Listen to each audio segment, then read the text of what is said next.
to start with a little story, please. Story is about Zen. How many of you heard of this? You know what Zen is? Not the car. What is Zen?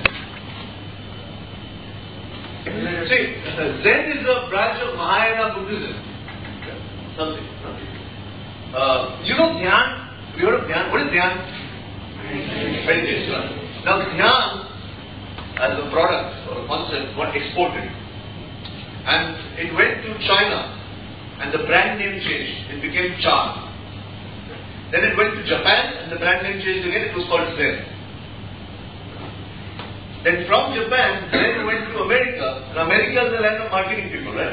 They make everything simple and practical. And then they package it well and they market it to the rest of the world. So there's a guy in America who wrote a book called Zen and the Art of Motorcycle Maintenance. He made it absolutely practical.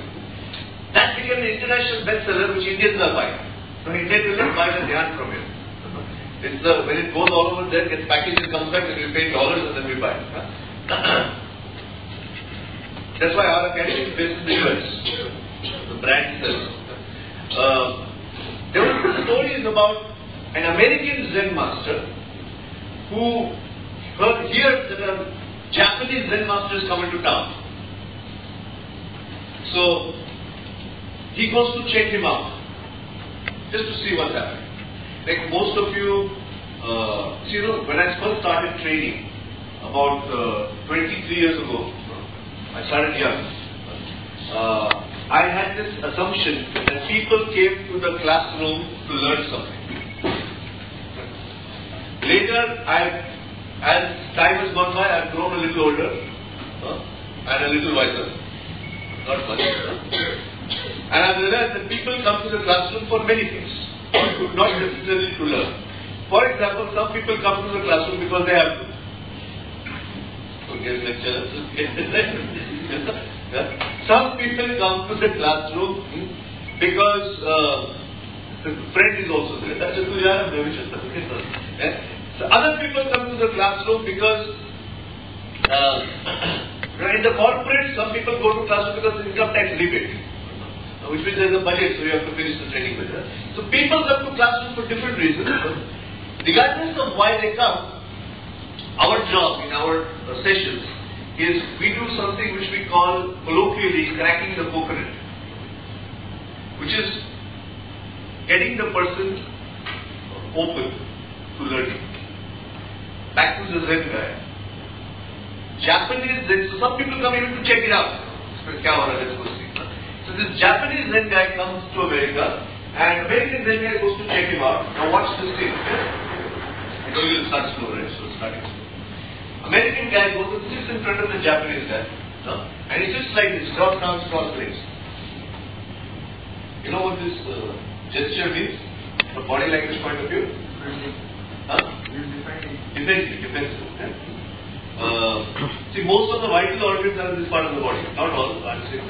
So, cross arms like this, like he says, I hear you are a Japanese Zen master. Teach me something, teach me.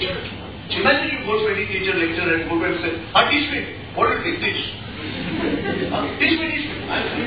I'm very open. So, when the guy is sitting like this in front of him, Japanese Zen master recognizes. So he smiles. See, only two types of people smile a lot. One is masters because they know everything, other is idiots because they know nothing.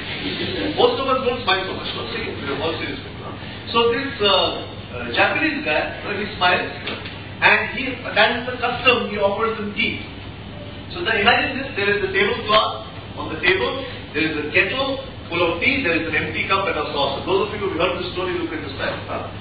Now, there's this guy, he picks up the kettle and starts pouring the tea into the empty cup. You with it? He's pouring the tea. I'm going to make you visualize a lot during this little time here. Visualize only what I tell you to visualize. Some people don't know what time So, he picks up this kettle and starts pouring it into the empty cup, and as he keeps pouring it, the cup spills over, but he continues pouring it. It falls from the cup and goes onto the saucer. Continuous pouring goes from the saucer on the table. He continues pouring goes from the table on the floor. All these while these fellows sitting like this over there. Okay? Suddenly he jumps up and it falls on him. He says, what kind of master are you? Don't you know when to stop? Can't you see the cup is full? Japanese Zen master, he looks at him, he smiles. He says, your mind is like that. Effect. It is full. No matter what I put in it, it will come out.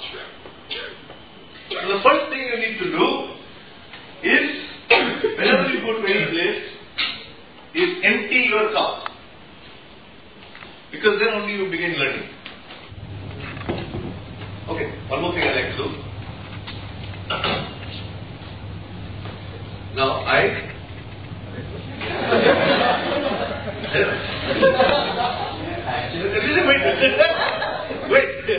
I'm saying that if I come here and I hold my hand out, and suppose it doesn't do anything, it looks very funny, and what I'm sharing with you is that most guest lectures and most training sessions are like this, which is one-way information download. One person is talking, other person we don't know what's happening. So this is inform. Inform is information. Inform. Now give me a hand. This is perform. This is inform. This is perform. Okay. And then you understand perform. I'm saying I need performance from your side. So this is not going to be only a guest lecture. It's also going to be some activity we're going to do. And then there is transform. Transformation. Now why am I telling you this whole thing? I'm giving you this because I know this. Okay? And I can easily ask individual questions. I can easily ask group questions also to elicit a response. But I'm not going to do that. I'm going to focus on individual questions and I want you to perform, which means I'm going to say something, I'm going to go really, really fast, and what we're going to do here is like making popcorn. You know how popcorn is made? How? Back to putting the mic. Imagine this is a microwave oven. Imagine all of you are kernels of corn. And imagine that I'm here to provide heat. Temperature. Increase the temperature. You know what I'm saying? So whatever I'm doing right now, I'm talking. It looks like I'm talking only to your conscious mind, but I'm also talking to your subconscious mind. There's certain things that are happening over here which will have an impact whether you understand it or don't understand it. So some things you will understand, some things you will not understand. It's okay what you don't understand because it's not your subconscious. Understand? So what I'm saying is when the heat increases, temperature increases, what happens to the kernels of corn? They pop. Right? Now do all the kernels of corn pop at the same time? No. Absolutely. Each one of you are different. Different backgrounds, different mindsets, different skill sets. Already you have some. See, there are people of different seniority levels here in the same room. You cannot have one person giving one lecture and everybody getting the same thing. It doesn't work. Because you mixed it with whatever has already there in your head. So, the point is, some of you will pop first, some of you will. What is pop? Out of all this that I'm doing over here right now, one thing you like, I like that. One thing you like, okay? Rest he doesn't know what he's talking. Even if you like one thing and that one thing appeals to you, then it will change your thinking. That's what I mean. Next time if somebody shifts like this in front of you or laughs loudly at some joke which you don't understand, don't worry, he's popping.